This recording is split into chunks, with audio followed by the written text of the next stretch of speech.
Welcome, students. Welcome to the class. So, today we are going to start a new chapter that is physical and chemical change. You have already studied about physical and chemical changes in the previous class. So, let's start. You have studied about physical change, a change in shape or state that does not produce a new substance. Chemical change, a change that results in a new substance being formed. For example, when you cut a wood in two pieces, a new substance is not formed, but its shape just got changed. Its length is shortened, or when we burn the wood, what we got the ashes, and these ashes are the new substance, so there is a chemical changes happening. Now, changes around us. In our daily life we come across several changes. For example, when we dissolve a sugar in water, it gets changed.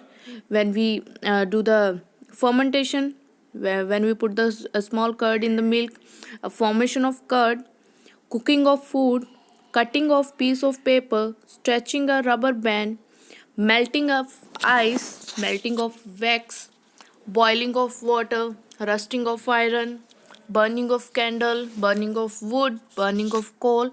So these are one of most of the examples we can see easily in our daily life.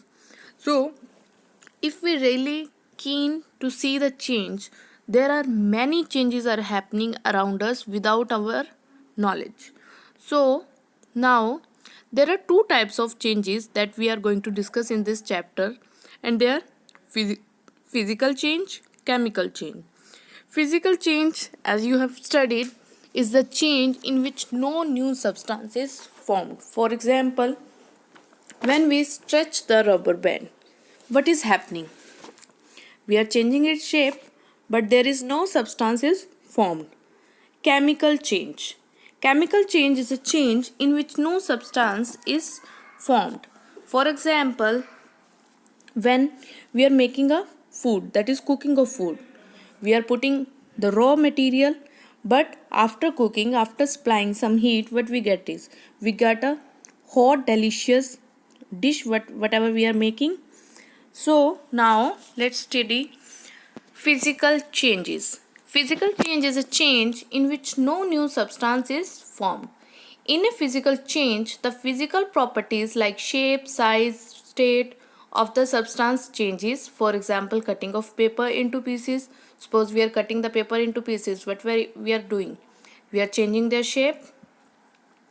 Melting of ice, boiling of water, stretching of rubber band, etc. So some physical changes are reversible. For example, melting of ice. We can again freeze that water into ice. Boiling of water, stretching a rubber band. When we stretch a rubber and when we release the rubber band, it regains its own shape. Now, chemical change.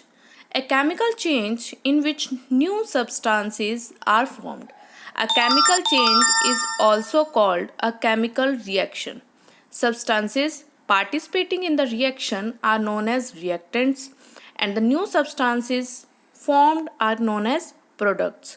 So, as you know, we had already done this about the chemical reaction. Reactants are those which are participating, and the new substance which we get is known as products. For example, rusting of iron, burning of wood, formation of curd from milk, cooking of food, etc. So during a chemical change, there are some changes that take place. For example, formation of new substance, heat or light may be absorbed or released. Sound may be produced, a color change may take place, a change in smell may also take place, a gas may be formed. So these are some of the indicators that indicate that some chemical changes are happening. Now, color change. I have told you about the signs. So when there is change in color, this is due to some chemical reaction. When a gas is produced, we have done in acid, bases, and salt. There are some reaction in which bubbles are formed, and these bubbles are the indicators that some chemical reaction is taking place. A solid precipitate forming in a clear solution. So a new substance in the form of solid that forms in the liquid. So this is the precipitation is also one of the indicator. Energy is produced or absorbed in the form of heat or light. Suppose we are cracking the firecracker. What we are doing is, when they go up in the sky, we hear the sound, we can see the light coming from them. So this is all the chemical reactions or chemical changes. Now, rusting of iron. As you have noticed, many of the iron objects like iron nails, iron gates, or iron grills or whatever, they are covered in reddish brown substance, and that substance is known as rust. So if we leave a piece of iron in the open for some time, it acquires a film of brownish substance. This substance is called rust, and the process is called rusting. So for rusting to take place, what is required? The presence of both oxygen and water is essential. Now, when that iron is exposed to a moist air, it chemically reacts with oxygen and water in air to form a powdery substance called iron oxide, which is called rust. So this is the reaction that take place. 2Fe. I hope I don't need to tell you all these things. These are the symbols. This is iron, this is oxygen, and this is water. When they all combine, we will get iron oxide. Here plus will come. So this is how the rust shows, and this is the reaction. Now we can prevent the rusting, and rusting can be preventing by not allowing the iron to come in contact with moisture and air. And one of the simple method is, we have to coat the iron with some oil or grease. We can apply the paint, or one of the important method is coating a layer of metals like zinc or chromium on the surface of iron, and this process is known as galvanization. Now deposit a layer of metal like chromium or zinc on iron, and this process of depositing a layer of zinc on iron is called galvanization. Now, characteristics of chemical reaction. That is, what are its characteristics? We are going to read it out thoroughly. When a chemical reaction takes place, it is accompanied by one or more of the following characteristics that give us that there is some chemical changes happening. Now, first is formation of gas. The production of gas indicates a chemical change. Let's see how. A gas may evolve during a chemical reaction. If one of the reactants is a liquid or in solution form, that is, if one of the reactant is liquid, then there is sure that gas may evolve from that reaction. Evolution of gas is confirmed by appearance of effervescence, or you can say bubbling in the liquid, and the evolution of gas is always shown by putting arrow pointing upward. So this is how we point the arrow upward. This shows that gas is evolved during this reaction. For example, if we take the example of calcium carbonate and hydrochloric acid, when they both mixed up, calcium chloride is formed along with the water, and carbon dioxide is given off. So the carbon dioxide gas is given off, and this can be tested by passing through lime water. Lime water will turn milky with the reaction of carbon dioxide. So this is the example of evolution of gas or formation of gas. Now another example we can take is when zinc reacts with sulfuric acid. So this is the formula for sulfuric acid. This is the symbol of zinc. So when zinc and sulfuric acid react with each other, zinc sulfide is formed and hydrogen is produced. How we are going to see the gas? The gas can be tested with the help of burning matchstick. So when we brought the burning matchstick in near the test tube containing hydrogen gas, hydrogen burns with a pop sound, and this pop sound indicates that hydrogen is evolved during this reaction. Now next property or next characteristic of chemical reaction is chemical change is when something changes color, a chemical change has occurred. Suppose we are burning a match or paper or toast or some wood. What we get is we get a black powder which is carbon. So the color changes. When iron is exposed to water and oxygen, it turns its color from orange, from any color to orange brown because iron oxide is produced, that is rust. Green apples are turning, when they ripen, they turn into red, bleaching or dyeing clothes or hair. So these are all the indicators or the property that a chemical change is taking place. Now, suppose when we can do it with the experiment sometimes. When we heat the green colored copper carbonate, a black residue of copper oxide is left along with the evolution of carbon dioxide. Carbon dioxide gas is evolved here, and copper oxide is left, which is black in color when we heat the green colored copper carbonate. Similarly, when we heat the white crystals of lead nitrate, that is when we provide the heat to the white crystals of lead nitrate, we get a new substance, that is a yellow colored lead monoxide plus a reddish brown gas, that is nitrogen dioxide, is also given off along with the oxygen. So this is the reaction, 2PbNO3 two times. So this is lead nitrate, Pb is the lead, and this is when we provide the heat, we get the lead oxide which is yellow in color. Now next is precipitation or formation of a solid.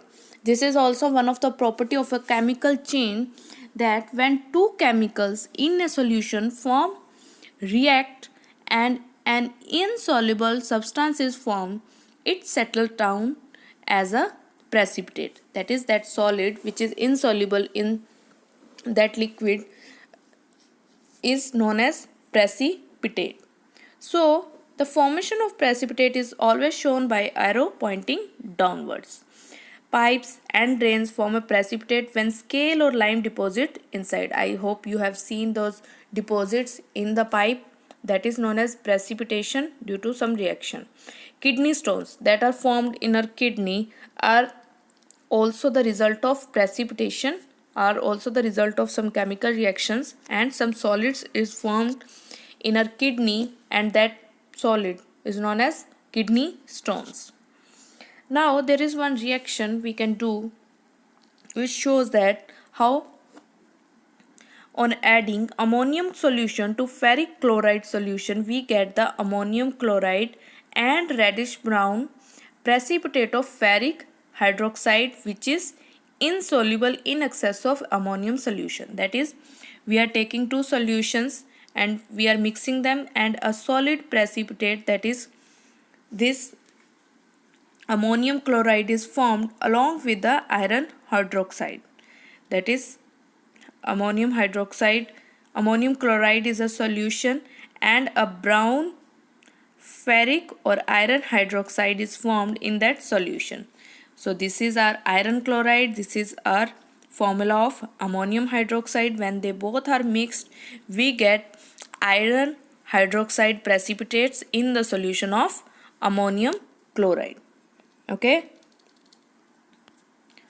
Now next property or characteristic of chemical change is energy. That is, changes in energy. When energy is produced or absorbed in form of heat, light or sound, this is a sign of chemical change. So basically there are two types of reactions that take place accordingly to the energy produced or absorbed. One is exothermic, in which heat is released. One is endothermic, in which it absorbs the energy or heat. Now, what is exothermic reaction? Now, the reaction in which heat is given out along with the product are called exothermic reaction, almost all the burning reactions are exothermic. When carbon burns in air, heat is produced. So when we are mixing carbon and oxygen, that is when we burn the carbon or when we burning a coal, we get carbon dioxide is evolved along with the heat. Endothermic reaction. Now our next type is endothermic reaction, which describes that as a reaction that takes heat energy in during the reaction. For example, photosynthesis is one of the example in which plants use or take in the energy from the sun to convert carbon dioxide, water into glucose and oxygen. And the chemical reaction for photosynthesis is sunlight. When sunlight is mixed with carbon dioxide and water, all these three reactants produce glucose. This is the formula of glucose, C6H12O6 plus 6O2. That is, this is oxygen and glucose is formed with the help of endothermic reaction. That is, there it is taking the heat in. Now, state change. In some chemical reaction, there is change in physical state of the reactants and the products. And to show the change of state, S, that is for solid, L, that is for liquid, G, that is for gas, and AQ for aqueous, are written after the symbols or formula of the reactants and products. For example, when an electric current is passed through water, it gives hydrogen and oxygen gases, and water is liquid but hydrogen and oxygen are gases. Similarly, when hydrogen burns in oxygen, suppose when hydrogen, here 2H2 will come, not O, it is written by mistake, so here is only 2H2, that is gas only. 2H2O is a water, but we will take only hydrogen, and when hydrogen burns in oxygen, water is produced. So hydrogen is a gas, oxygen is a gas, but water is in a state of liquid. So this is all about the characteristics of chemical reaction or chemical changes. In the next format, we will study about the types of chemical reaction. Thank you.